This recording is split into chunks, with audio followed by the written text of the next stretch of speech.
Good afternoon. My name is Dave Naylor. I'm the news editor of the Western Standard. It's Thursday, March 31st, 2022. And we're joined today by a very special guest. She's a well-known face and a well-known voice to all Albertans. She was the former leader of the initial Wild Rose from 2009 and then left politics and joined QR77 as a radio talk show host. And she's joining me today. Hello, Danielle Smith. Hello, Dave. Thanks so much for having me. No problems. I understand you've got an announcement, perhaps that your politics isn't completely out of your blood yet. Well, I am having a career change, and I'm going to be announcing tomorrow that I'll be running for the nomination for the UCP in my home riding of Livingston-McLeod. Now, if people remember me from being in politics before, that wasn't the riding I represented the first time I was in office. That was Highwood, but they've since changed the riding. So High River is at the north end of it. It stretches all the way down Highway 2 and all the towns along Highway 2 to Waterton, and then over to the mountains, including the Crow's Nest Pass area. So it's a pretty big riding with a lot of important issues, and I'm hoping I can be a very strong local voice for the issues here. Okay, well, I guess the first question is why? Why come back now? I have contemplated a return to politics before, and I had a board member ask me if I would be interested in putting my name forward, because I think now's a pretty crucial time. We've got so many things that that are of issue in this riding, in this province, in our relationship with the country, and I think they felt like I would be able to add to that. So I contacted a number of different business leaders in different parts of the constituency, and I got some pretty positive feedback. So I thought, now is the time to jump in. So that's one of the main reasons. There's a couple of others, though. One is I was very disappointed with the decision of the party to cancel the special general meeting in Red Deer. It is pretty clear that the rules around those special general meetings are that it was supposed to be an in-person meeting. I've been through a mail-in ballot process, and they're a catastrophe. It's going to disenfranchise, I fear, tens of thousands of rural voters, because I just can't really see a way that how they're going to print off 55,000 ballots, get them mailed out, turned around, back to be counted by May the 18th. So I'm hoping what they do is return to the plan for an in-person vote, just like the constituencies asked for. You have a polling station in every constituency. They certainly have the money for it. If that's going to be too cumbersome, then at least do a balloting box in all of the major centers. You can do one in Fort McMurray, Grand Prairie, Lloydminster, or Cold Lake. So you've got the eastern part of the province covered off. Edmonton, Red Deer, Calgary, Medicine Hat, Lethbridge. If you did that, then you'd be able to have polling stations, so no member had to drive more than about 2 hours to get to the opportunity to vote. And I think that would be a fairer process. I think it'd be a truer process to what it is that members have asked for. And so I think they made a mistake there. And in addition, I'm so distressed that the premier is using such harsh language to talk about our fellow Albertans, calling people extremists and bigots and lunatics, because they've got really serious issues about some of the things that have happened over the last couple of years. I think we have to remember that we're in a collective trauma. There are people who haven't been able to see their loved ones in long-term care or have lost loved ones. There are kids who are suffering mental health issues. There are people who haven't been able to get surgeries. There are those who have natural immunity because they've been exposed to COVID, who still aren't able to get that recognized, so they can't get a vax passport, so they're getting fired from their jobs, they're not able to travel. There are solutions to these things, and these are legitimate grievances.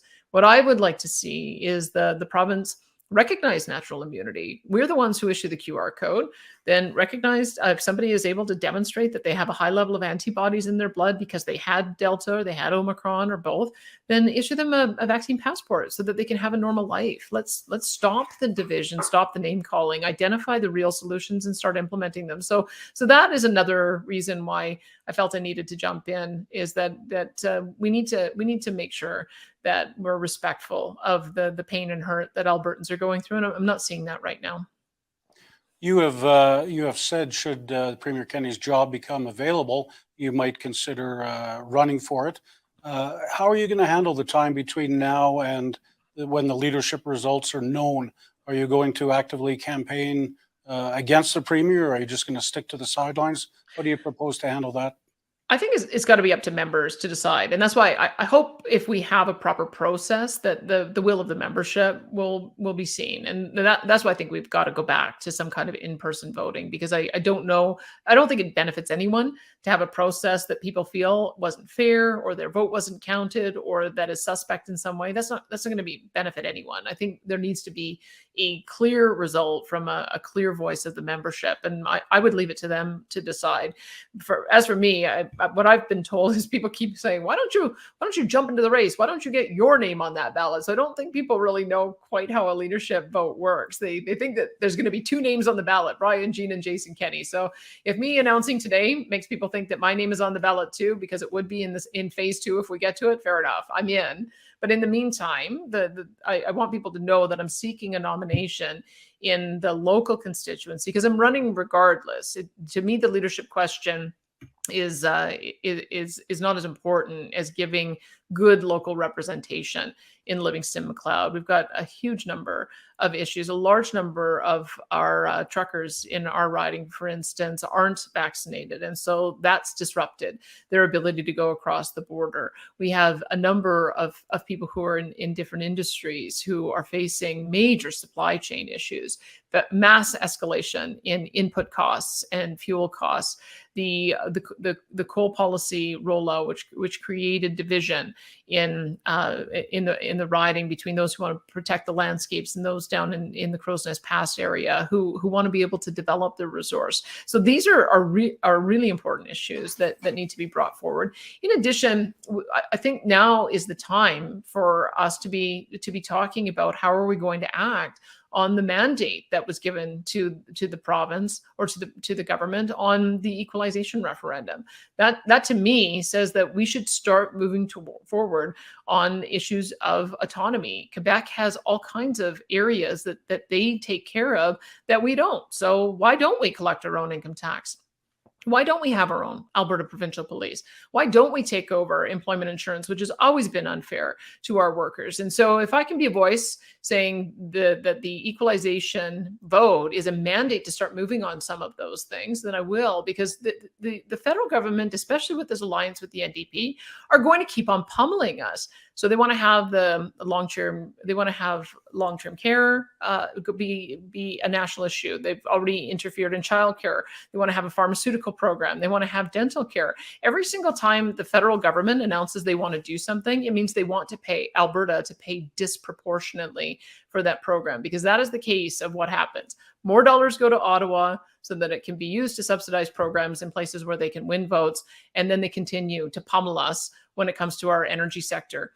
And to me, that's unacceptable. You've got to draw a hard line. You've got to say, no, we stick to your knitting. There's lots that the federal government needs to do. They need to focus on making sure that we have a strong national defense and that we can meet our commitments to our NATO partners. We need to be supportive of foreign aid. There's going to be a large number of Ukraine refugees. We need to be able to have systems in place to be able to naturalize and support them. We also need to make sure that we've got free trade agreements. There's plenty of work for the federal government to do without trying to interfere and meddle and micromanage in our areas of jurisdiction. So let's start drawing the line, especially since they have been so hostile to our energy sector.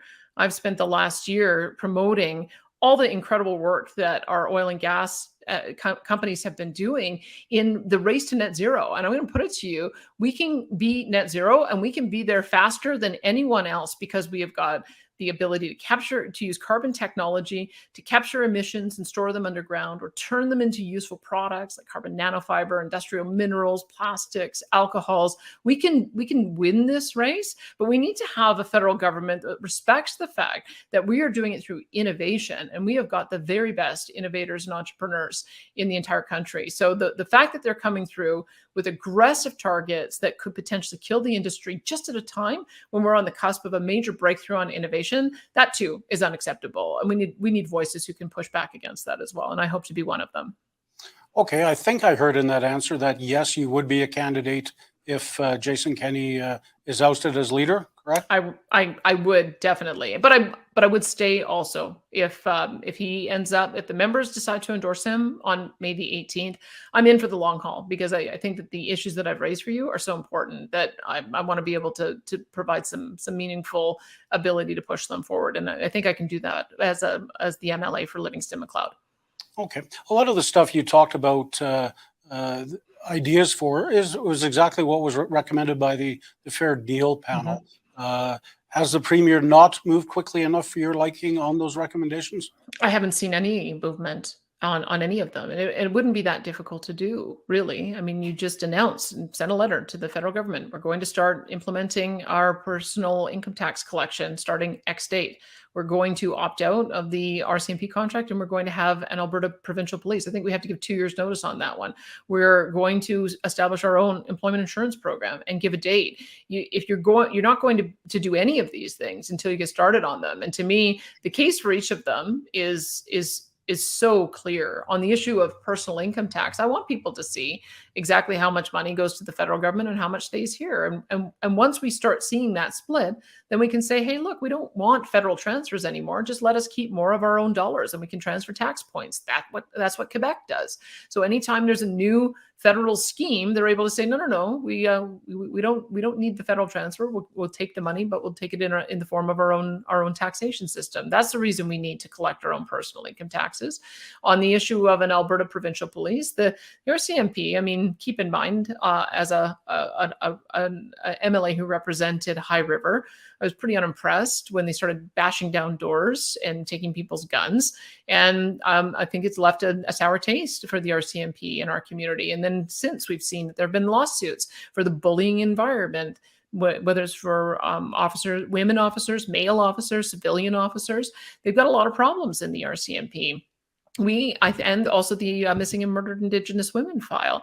We can create a new provincial police force that addresses all of those issues, that addresses the concerns of minority communities, that they are being targeted for unfair enforcement, that addresses the issues that our First Nations communities feel about their issues not being taken seriously, that can help in our rural areas, making sure that people don't feel they have to arm themselves because they can't rely on the officers to show up. We can create a new culture in our Alberta provincial police force, and that's what I would like to see. And then, of course, employment insurance. That is just such a no-brainer. To be able to. When you look at how employment insurance has been conducted over the years, we disproportionately pay among the highest premiums because we've got high paid workers, so we're paying the max. We have more workforce participation than any other province, so we're continuing to contribute more money. And then when our workers are in a position where they need support, we get fewer weeks than other provinces. So, and then when there's a surplus left over, it gets taken into general revenues. So why would we continue bashing our head against the wall? And why would we continue to be abused this way? That's a very, very simple win for us to bring that program back. As I understand how it works, if you can bring the program back so that it offers equivalent benefits at roughly equivalent tax rates, then you can take it over. And I would put it to you that we would be able to offer better benefits at lower tax rates if we weren't subsidizing the program for the rest of the country. So let's just get started and let's move on these things and show that the federal government that we're serious about wanting to establish a new relationship. It may well be that in the past we didn't have the capacity to do that. We do now. And so now we've got to start moving on them rather than just talking about it. There was a new Angus Reid poll out today showing Jason Kenney still the lowest ranked premier in the country.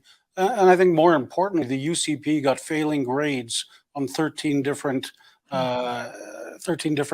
items from healthcare to COVID.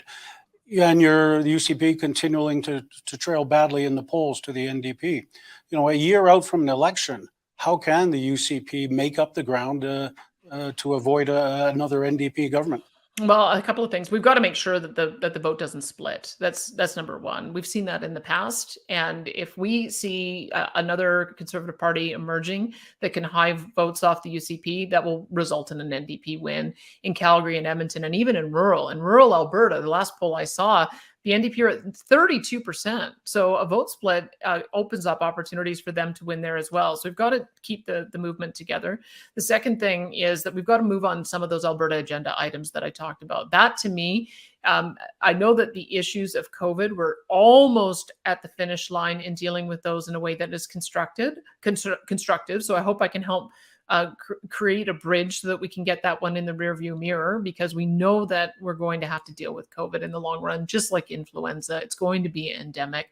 The solution is to make sure that we've got therapeutics widely available. And to the government's credit, I saw that Health Minister Jason Copping just announced that yesterday, that the Paxlovid is going to be more available. That absolutely is going to be the path forward, because whether you're vaxxed or unvaxxed, you have an equal chance of getting COVID, and we need to treat. We have to do something about healthcare capacity. $3 billion more for healthcare, and all the administration is promising is an additional 50 ICU beds. That's just unacceptable. You can give any Albertan $3 billion and they would be able to create more than 50 ICU beds. And we can't allow the incompetence of the management at Alberta Health Services to create constant rolling shutdowns and lockdowns for Albertans. That we can't allow that to happen. So we need to be starting to make some moves to see some serious increases in our healthcare capacity. And in addition to that, we have to make sure that we're addressing the long-term issues of how we manage our surpluses. Look, if we're going to spend every last penny of resource revenue, Rachel Notley could do that too. The Conservatives have been known as the party of savings. Under Peter Lougheed, he saved 30% of the resource revenues that came in. We were the party of being debt-free under Ralph Klein when he tightened the belt to make sure that we could generate surpluses so that we could pay off the debt. Where's the debt repayment plan? Where's the savings plan? Those are the kind of things that I think are going to continue to create a divide in the Conservative movement if we don't start seeing some action on that. So, as you know, I've never been shy about letting my voice be heard. I've been making public statements on issues like this all the way back to when I was a writer on the editorial board at the Calgary Herald. And I think now's the time for us to see the MLAs say what everyone is telling me and say it publicly so that we can push the government in the right direction. And if we start seeing some action on that, then I think you're going to start seeing the poll results go up. But as long as we say one thing and do another, as long as we're just trying to be if we spend as much as the NDP and there's no difference between the kind of policy you'd get between the NDP and the Conservatives, that's going to alienate people. And it does pose a real risk that they might win again. So we've got to stop that. Some of your critics say that your crossing of the floor in 2014 to join Jim Prentice's Tory party was one of the reasons we had the accidental NDP government. Do you still get questions about that, and how do you handle it? Yeah, people were mad at me, and rightly so. I mean, one of the things that I learned from the experience is that just because you build a party or you're the leader as a party is being built, it doesn't mean that you are the party, and it doesn't mean that you have the right to make the decisions on behalf of members. A party belongs to its members, and I misread that situation. Our members, and I think the general public, had seen me be a very strong voice of opposition, holding Ed Stelmach to account, holding Alison Redford to account. They wanted me to hold Jim Prentice to account as well. And I loved sort of a personal admiration that I had for Jim because I'd known him for 25 years. I allowed that to cloud the job I was hired to do. I needed to hold him to account so that he could prove to us that he was going to be different. And I think we might have had a different outcome if I had done that. And so, yeah, that was a big mistake. And if you always think, what would I have done differently if I could do it again? The good news is that I think Conservatives have all come to realize that we're a very different province now than we might have been 10 or 20 years ago. We have a much, much stronger opposition in the NDP that is capable of winning government. And if we do not continue to find ways to stay united and we see those divisions, that's only going to benefit the NDP. So I'm hoping that my entry into the race for the UCP can help to bring people back together, because I think that's what we need to do. I hope it's seen that way, because I'm trying to be constructive about it. Ultimately, it'll be up to members to decide whether or not they forgive me. I believe in redemption. I believe that when you make mistakes, you shouldn't be ostracized and cast out of the community forever. I think especially in this age of cancel culture where people are finding themselves fired or publicly humiliated or reputationally damaged because of years old tweets that they put on Twitter. I think we need to understand that, yeah, people make mistakes, and all of us have made mistakes, especially on Twitter. Some are so egregious that it's going to take a longer time in the penalty box, but there should be a way to make amends, say sorry, and be able to come back so that you can have a meaningful role. That's what I'm hoping, but we'll ultimately leave it up to members to decide. And when is nomination day? Good question. The reason I'm announcing now is that they were going to announce the nomination after the April 9th vote. Now, of course, since that's been officially delayed, I think they want to get going sooner. And so, as I understand it, it could happen anytime. So I want to be ready. I want people to know that I'm in, so that I can start meeting people, going to coffee parties, talking to business leaders, and selling some memberships. So as far as I'm concerned, it starts today and will likely be sometime within the next month or two. And so I'll be ready when it comes. Okay, I understand you may have a brand new website under construction. Is there anywhere for people to go and read your policies and stuff? You bet. Danielle Smith, UCP.com and DanielleSmithUCP.ca. For now, it's just a landing page, or will be tomorrow. It's not live yet. And people can sign up to get campaign updates. People can also sign up to donate, because I'll be needing to raise some money to make sure that I can travel around the provinces as well. And I'm looking forward to meeting more constituents and hopefully playing a constructive role once again in elected office when it comes to that next year. Well, Danielle, we wish you much luck, and thank you for joining us today. My pleasure. Thanks, Dave. That was Danielle Smith, former leader of the Wild Rose, announcing she's returning to politics and running for the UCP nomination in Livingston-McLeod, excuse me. For the Western Standard, I'm Dave Naylor. Good afternoon.